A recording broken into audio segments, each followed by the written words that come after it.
Tidak semua rumah sakit dibangun untuk menyembuhkan. Beberapa menyimpan luka dan kematian yang terlalu dalam untuk dihapus.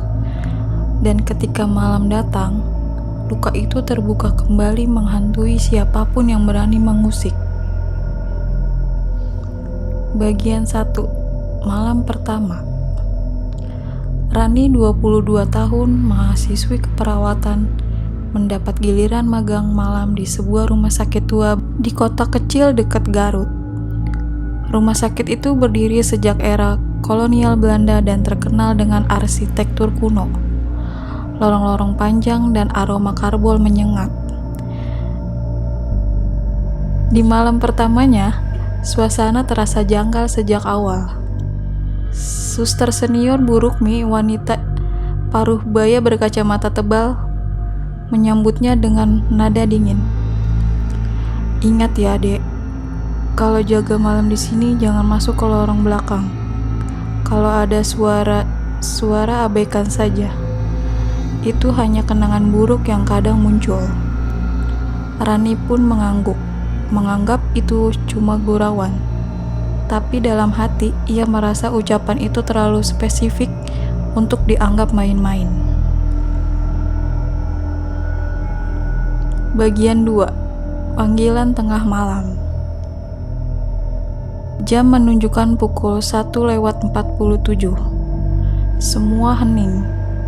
Rani yang duduk di ruang perawat mendengar suara aneh, bunyi roda panjang pasien yang diseret perlahan. Krek, krek. Ia bangkit dan keluar. Tapi tidak melihat siapapun, lalu terdengar suara samar dari ujung lorong.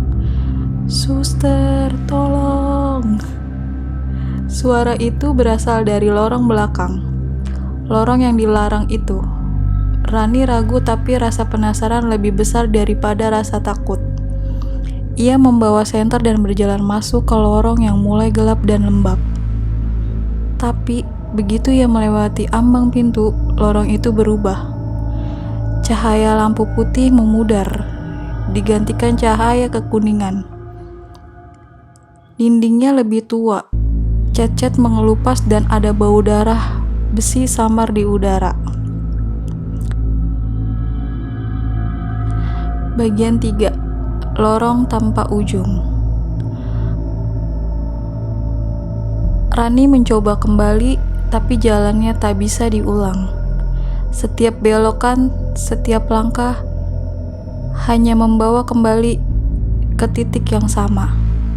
Sebuah ranjang tua menghadap tembok dengan bercak darah di lantainya.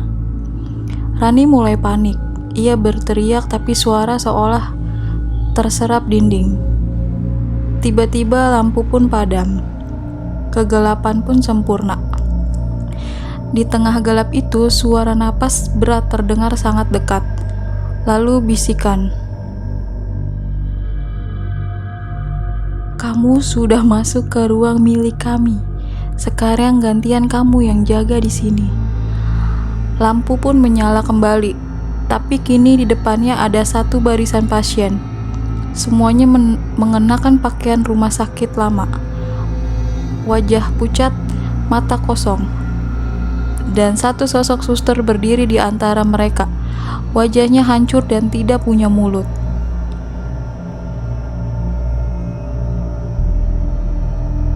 Bagian 4. Terbangun di tempat mayat. Rani menjerit dan pingsan. Ia terbangun di ruang gelap dingin berbau formalin. Beberapa suster menolongnya bangkit. Ia berada di ruang jenazah. Kamu pingsan dekat kamar mayat. Gimana bisa sampai ke sana? Tanya dokter jaga. Rani hanya bisa berkata pelan, lorong belakang itu, katanya. Semua orang terdiam. Suster Bu Rukmi muncul dan membawa Rani ke ruangannya. Di sana, Bu Rukmi membuka lemari tua dan mengeluarkan peta bangunan asli rumah sakit itu. Ia menunjuk satu bagian yang dicoret tebal dengan spidol merah. Lorong yang kamu masuki itu sudah ditutup sejak 1997.